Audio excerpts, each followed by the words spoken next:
श्री कृष्णा। हमारे YouTube channel में आप सभी दर्शकों का मैं एस्ट्रो गुरु राम कुमार शास्त्री हार्दिक स्वागत करता हूं। दोस्तों, आज इस वीडियो के माध्यम से जानेंगे निर्जला एकादशी की शास्त्र व पुराणों पर आधारित व्रत कथा। लेकिन आपसे मेरा आग्रह है, अभी तक भी अगर आपने मेरे चैनल को सब्सक्राइब नहीं किया हो तो ज़रूर करें, ताकि सही जानकारी सबसे पहले आपको मिल सके। मित्रों, पुराणों के अनुसार ज्येष्ठ मास के शुक्ल पक्ष में आने वाली एकादशी निर्जला एकादशी कहलाती है। शास्त्रों के अनुसार एक समय की बात है, भीमसेन व्यास जी से कहने लगे कि हे पितामह, भ्राता युधिष्ठिर, माता कुंती, द्रौपदी, अर्जुन, नकुल और सहदेव आदि सब एकादशी व्रत रखने को कहते हैं, परंतु महाराज मैं उनसे कहता हूँ कि भाई, मैं भगवान की शक्ति पूजा आदि तो कर सकता हूँ, दान भी दे सकता हूँ, परंतु भोजन के बिना नहीं रह सकता। इस पर व्यास जी कहने लगे कि हे भीम, यदि तुम नरक को बुरा और स्वर्ग को अच्छा समझते हो तो प्रति मास की दोनों एकादशियों को अन्न छोड़ दो। भीम कहने लगे कि हे पितामह, मैं तो पहले ही कह चुका हूँ कि मैं भूख सहन नहीं कर सकता। यदि वर्ष भर कोई एक भी व्रत हो तो वह मैं रख सकता हूँ, क्योंकि मेरे पेट में वृक नाम की अग्नि है, इसलिए मैं भोजन किए बिना नहीं रह सकता हूँ। भोजन करने से वह शांत रहती है, इसलिए पूरा उपवास तो क्या, एक समय भी बिना भोजन रहना कठिन है। अतः आप मुझे कोई ऐसा व्रत बताइए जो वर्ष में केवल एक ही बार करना पड़े और मुझे स्वर्ग की प्राप्ति भी हो जाए।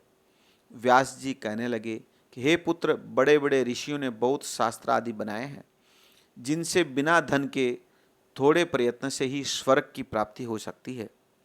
इस प्रकार शास्त्रों में दोनों पक्षों की एकादशी का व्रत मुक्ति के लिए रखा जाता है। व्यास जी के वचन सुनकर भीम नरक में जाने के नाम से भयभीत हो गया और कांप कर कहने लगा कि आप अब क्या करूं? मास में 2 व्रत तो मैं कर नहीं सकता। हाँ, वर्ष में एक व्रत करने का प्रयत्न अवश्य कर सकता हूँ। अतः हे व्यास जी महाराज, वर्ष में एक दिन व्रत करने से यदि मेरी मुक्ति हो जाए तो ऐसा कोई व्रत बताइए। यह सुनकर व्यास जी कहने लगे कि वृषभ और मिथुन की संक्रांति के बीच ज्येष्ठ मास के शुक्ल पक्ष की जो एकादशी आती है, उसका नाम निर्जला एकादशी है। तुम उस एकादशी का व्रत करो। इस एकादशी के व्रत में स्नान और आचमन के सिवा जल वर्जित है। आचमन में 6 मासे से अधिक जल नहीं होना चाहिए, अन्यथा वह मद्यपान के सदृश हो जाता है। इस दिन भोजन नहीं करना चाहिए, क्योंकि भोजन करने से व्रत नष्ट हो जाता है।